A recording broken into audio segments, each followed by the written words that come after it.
नमस्कार, सुप्रभात। श्री कृष्ण जन्माष्टमी की आप सभी को बहुत बहुत हार्दिक शुभकामनाएं और बधाइयाँ। मित्रों, कितना सुंदर दिन है, कितना ही पवित्र दिवस है जबकि हम श्री कृष्ण जी की आज सुंदर स्तुति कर रहे हैं। आज उनकी जीवन चरित्र और लीलाओं का ही गायन हो रहा है, पूजन हो रहा है।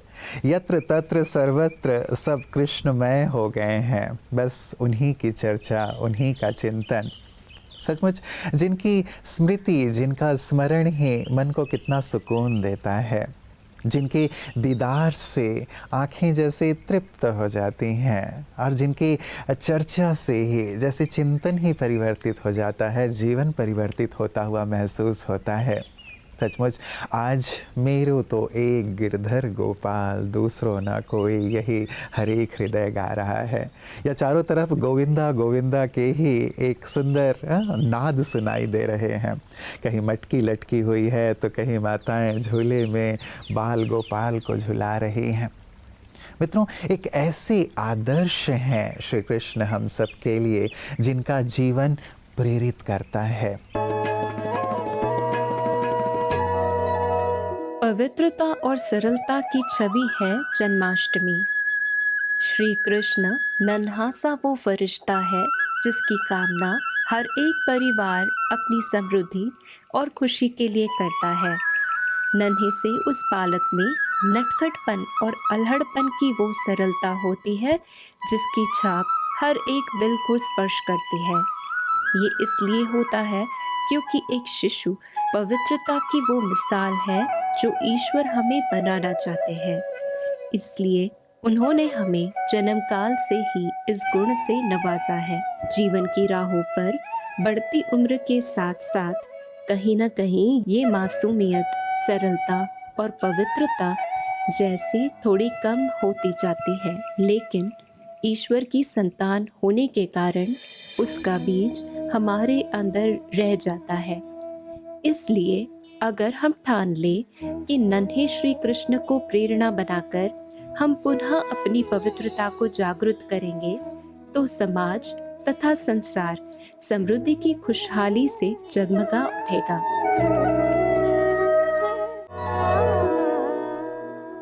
मित्रों, श्री कृष्ण जी का जीवन चरित्र सचमुच शिक्षाओं से भरा हुआ है।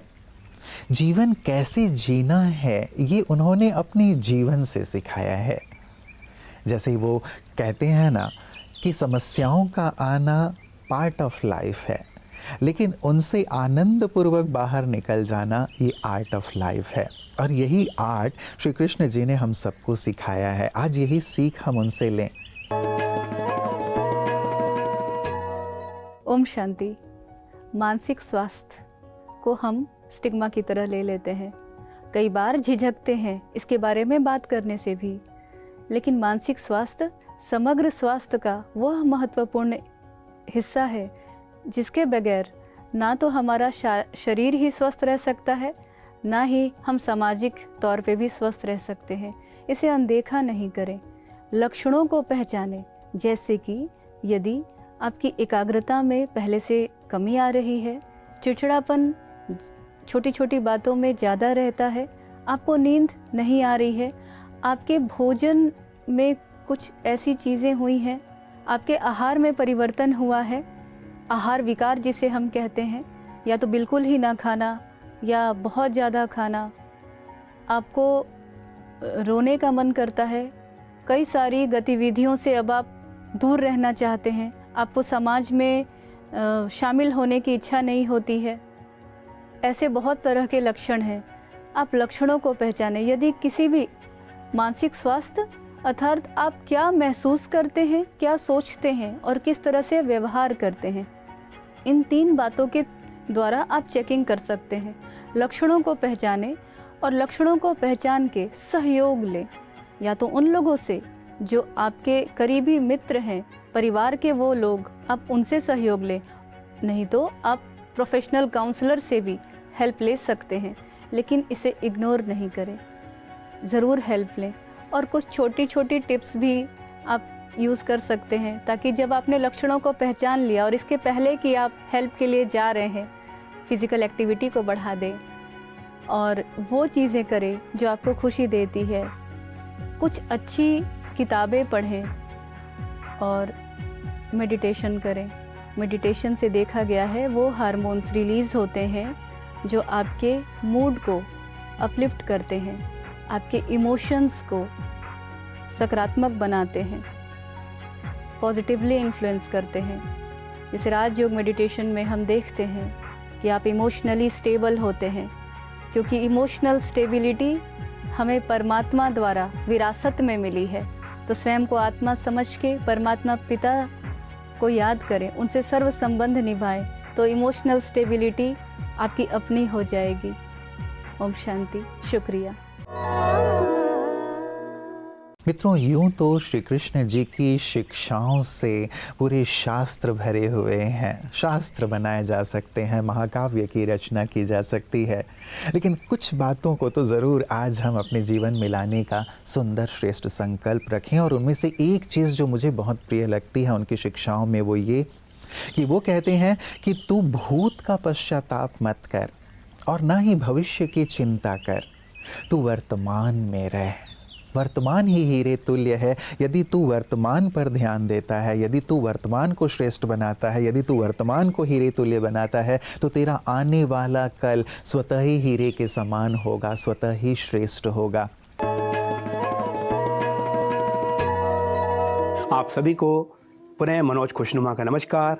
ओम शांति। श्री कृष्ण जन्मोत्सव को कुछ नवीनता से मनाने का आह्वान करती हुई प्रस्तुत है ये काव्य रचना जन्माष्टमी यूं मनाएंगे।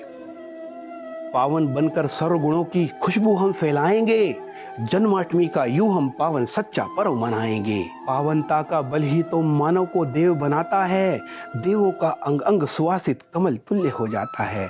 प्रकृति और पुरुष में पावन आकर्षण भर जाता है, इसीलिए तो पावन कृष्णा सभी के मन को भाता है, सभी के मन को भाता है। हम भी कान्हा सा पावन बन सबका मन हर्षाएंगे, जन्माष्टमी का यूं हम पावन सच्चा पर्व मनाएंगे। पावन बनकर सर्व गुणों की खुशबू हम फैलाएंगे। जन्म दिवस मनाते यूं तो मित्र और परिवार हैं, किंतु जिसके जन्म को पूजे सारा ही संसार है। नहीं साधारण मानव वो तो देवता निर्विकार है, सतयुगी भारत भूमि का वो पहला राजकुमार है।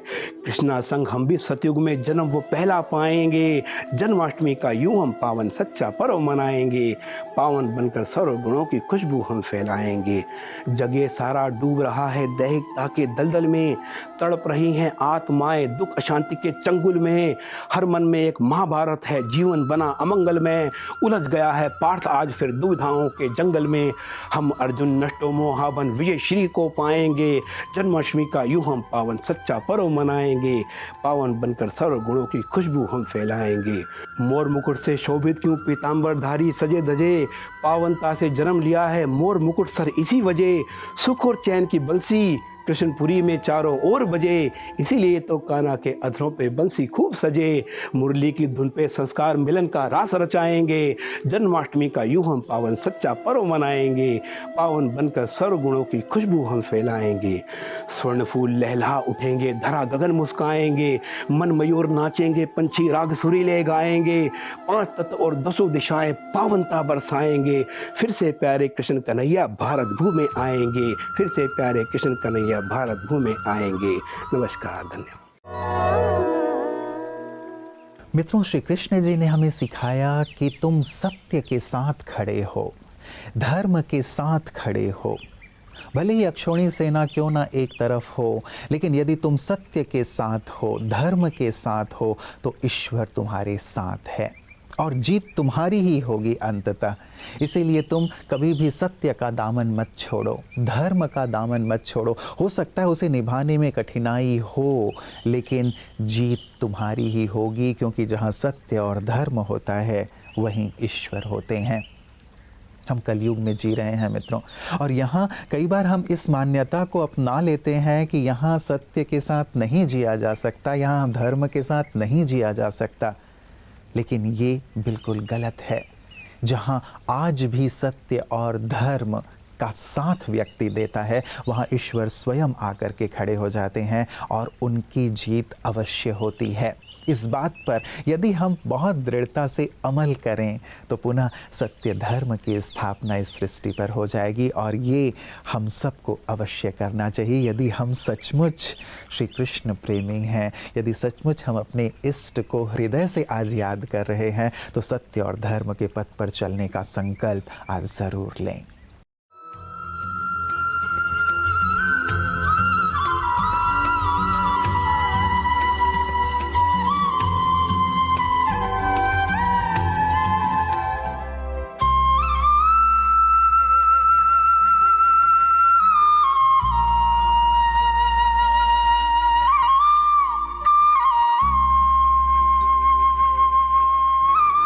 आज जन्माष्टमी का पावन पर्व सारे भारत में उमंग उत्साह से मनाया जा रहा है।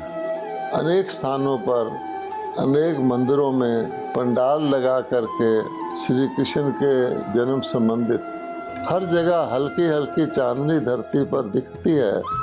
तो उसी प्रकार से वो तो प्राकृतिक चंद्रमा है और 5 तत्वों की बनी हुई धरती की बात है, लेकिन एक ऐसी आत्मा जो सर्वश्रेष्ठ आत्मा इस धरती पर आई, उसके आकर्षण इतना था कि जिसके यादगार में जो ही लोग सामने दृश्य देखते हैं कि बालक श्री कृष्ण 16 कला संपूर्ण, उसका आज स्मृति दिवस, यद्यपि कि सजाते तो आजकल के बालक को ही हैं, लेकिन वो क्षणिक स्मृति जो सबकी आत्माओं के अंदर भरी हुई है, भारतवासियों के, हम जानते हैं कि सभी भारतवासियों के हृदय में आध्यात्मिकता भरी हुई है।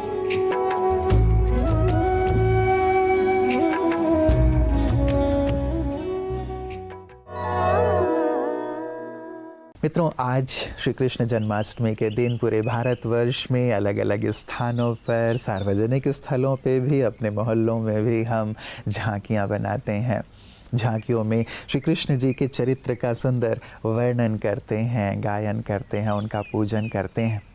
लेकिन मित्रों, आज केवल हम झांकियाँ ना सजाएं, लेकिन अपने अंदर भी झांक कर देखें कि जो हमारे इष्ट हैं, जिनका हम इतना गायन पूजन कर रहे हैं, जो सर्व गुणों में संपन्न हैं, जो संपूर्ण निर्विकारी हैं, संपूर्ण पवित्र हैं, उनके गुण हम कितना अपने अंदर धारण कर रहे हैं। वो संपूर्ण निर्विकारी हैं तो उनके अंदर की जो पवित्रता है, उस पवित्रता को हम अपने जीवन में कितना ला रहे हैं। वो कहते हैं ना कि भगवान को तो सभी मानते हैं, लेकिन भगवान की कोई कोई मानते हैं।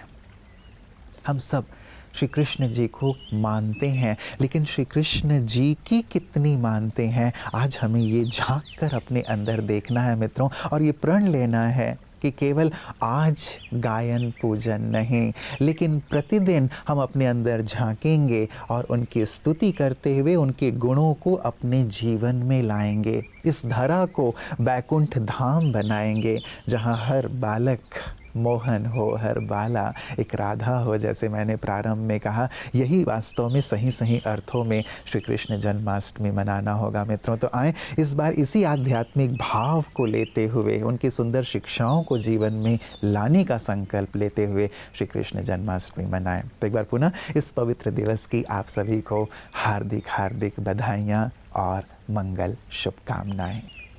नमस्कार, जय श्री कृष्ण।